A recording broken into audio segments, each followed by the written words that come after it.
Mesdames et messieurs, bonsoir. Bienvenue à notre journal spécial Zanzan. Deuxième jour de la visite du président de la République dans le district du Zanzan. Le chef de l'État était aujourd'hui à Doropo, Teini, Nation et Sandégué. Le président Alassane Ouattara est arrivé à 9h55 dans le tout nouveau département de Doropo où il a été accueilli par toutes les forces vives de la région. Le compte-rendu est signé Thomas Gessambi. Deuxième visite d'État, début d'une journée très chargée. Le président Alassane Ouattara foule le sol du département de Doropo à 10h moins 5 minutes. Du point de l'école primaire nord de la ville où atterrit l'aéronef qui le transporte, le chef de l'État choisit d'aller à pied jusqu'à l'Arc de Triomphe où l'attendent les membres du gouvernement qui l'accompagnent. Après de chaudes poignées de main, le président Alassane Ouattara a droit aux honneurs militaires. Les honneurs sont rendus par la musique des forces républicaines de Côte d'Ivoire, le drapeau du bataillon de commandement et service BCS, une section de l'école de gendarmerie d'Abidjan et deux sections du 4e bataillon d'infanterie de Korogo, le tout sous les ordres du commandant Fodio Kouadi Olivier du groupement ministériel des moyens généraux commandant les troupes. Viennent ensuite la hiérarchie militaire de Côte d'Ivoire. Dans cet élan, l'hôte du grand jour reçoit les salutations des autorités administratives et politiques de Doropo. Les élèves, tous les groupes constitués à l'occasion, par leur clameur, ont dit bonne arrivée au président de la République.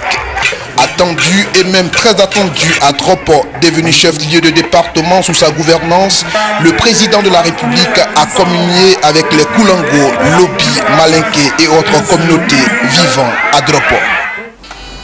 Doropo, depuis les indépendances, n'avait jamais bénéficié d'eau courante.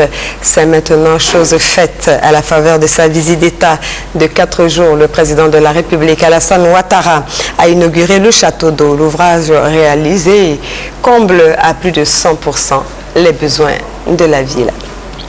L'eau, source de vie, était jusque-là un luxe pour la population de Doropo. C'est avec beaucoup de joie qu'après son meeting, le président de la République Alassane Ouattara fait jaillir de l'eau de ce robinet, inaugurant ainsi le nouveau château d'eau de la ville. Il est clair qu'avec ça, c'était le démarrage d'un vaste programme pour qu'il y ait de l'eau potable non seulement à Doropo, mais également dans les villages. Il n'y a pas que les villes moyennes, mais dans tous les villages, et Patrick Hachi s'en charge. Oui. Pour le ministre des Infrastructures économiques, Patrick Hachi, ce sont de réelles dispositions qui sont prises par le chef de l'État pour voler au secours de sa population. C'est un énorme soulagement. Hein. Vous imaginez, comme le président l'a dit tout à l'heure, depuis 50 ans, il n'y a pas d'adduction d'eau ici, malgré l'importance de la population. Il n'y avait que quelques pompes qui tombaient régulièrement en panne, avec les conséquences que ça a sur la santé publique. Aujourd'hui, pour la première fois, de l'eau coule d'un robinet. Ça sera donc le cas pour un certain nombre de localités dans la sous-région. Avec maintenant l'amélioration du système d'électricité, c'est de l'eau qui sera donc disponible 24 heures sur 24.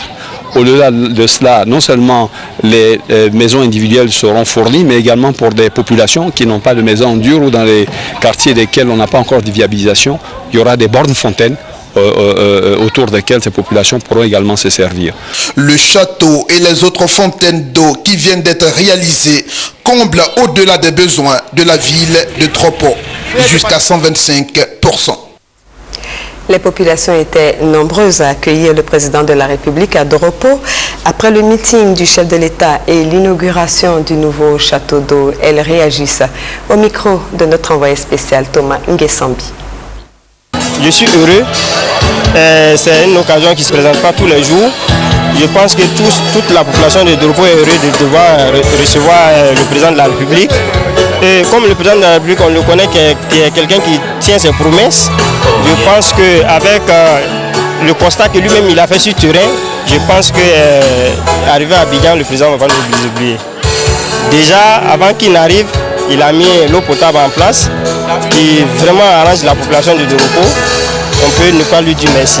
Ça nous fait beaucoup de plaisir parce que ça fait envoyer beaucoup de choses au niveau de notre région. Et puis ça facilite au niveau de nous la route, l'électricité. Maintenant on est en train de boire l'eau de pompe. Ça veut dire que beaucoup de choses qui sont faites pour nous, Doropo ici, ça restait avec nous. Vraiment, on est très contents. Nous sommes très contents de recevoir le président. Grâce à lui aujourd'hui, Doropo vraiment est très propre. Voilà, donc vraiment je suis très content. Il n'a pas oublié Doropo et ce qu'il a dit, il sait qu'actuellement les choses sont prêtes. Voilà, ils ont commencé à travailler comme il se doit. Grâce à lui, on a eu le château d'eau. Nous n'avons pas le château d'eau. Les femmes souffraient beaucoup. Les femmes partaient des kilomètres pour pouvoir chercher de l'eau. Mais aujourd'hui, par la grâce du président, vraiment, nous disons merci au président parce que les femmes, cette maman, ne vont plus souffrir comme avant. Le ministre Kobena Kwasi Adjumani, vice-président du comité d'organisation et président de la commission mobilisation, sensibilisation et animation, est notre invité. Bonsoir, monsieur le ministre. Bonsoir. Que j'aurai le plaisir de recevoir dans quelques instants. Mais après Doropo, donc c'était au tour des populations de Téini de recevoir le président de la République. Le chef de l'État est arrivé à 12 h dans ce département qui fait partie avec Bouna, Doropo et Nation de la région du Boukani. Un aperçu de l'ambiance qui prévalait aujourd'hui avec Jean-Jacques Kwame Alla.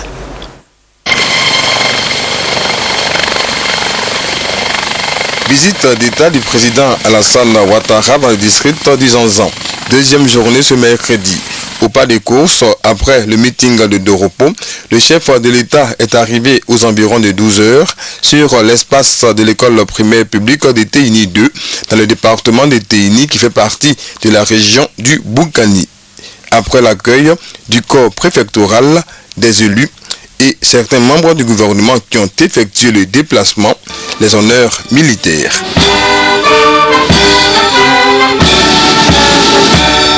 Le chef de l'État, malgré le soleil qui était au zénith, a décidé de regagner à pied le lieu du meeting. Sur son parcours, il a été ovationné par la population. Téini a été érigé en département en 2009 et le président Alassane Ouattara est à sa 3e visite dans le département, mais sa première en tant que chef de l'État.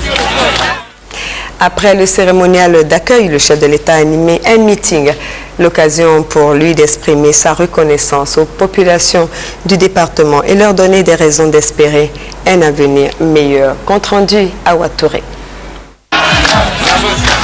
Forte mobilisation à Téini, 3e étape de la visite d'État du président Alassane Ouattara dans le district du Zanzan. Les populations avec à leur tête les élus et les cadres sont venus massivement écouter les solutions du président de la République pour leur département. Le chef de l'État par cette tournée veut redonner de l'espoir aux Zanzan, un district défavorisé. Le président de la République a indiqué que la Côte d'Ivoire est à la tâche pour améliorer leurs conditions de vie et combler le retard accusé par la région du Boukani. Il a salué quelques fils de la région, notamment le général Lancelin Palinfo, Sansan Kabiré, secrétaire général du gouvernement, et le directeur général du port autonome d'Abidjan, qui l'aident à faire en sorte que le pays se porte mieux. Il a par la suite dit ses ambitions pour cette région, avant d'ajouter qu'il tiendra toutes ses promesses. Je suis venu pour vous délivrer un message de souvenir, de compassion, mais également, bien sûr, d'espoir. Nous pouvons faire beaucoup pour Téini, pour le Boukani, et nous allons le faire. Je tiendrai ma promesse. Oui, je les tiendrai, que ce soit en matière d'eau, d'électricité, les choses ont commencé. Nous n'avons pas encore terminé, mais vous verrez dans quelques mois que ces problèmes seront derrière vous. 3 véhicules de type 4x4 ont été offerts aux autorités administratives de Téini à l'occasion de cette visite.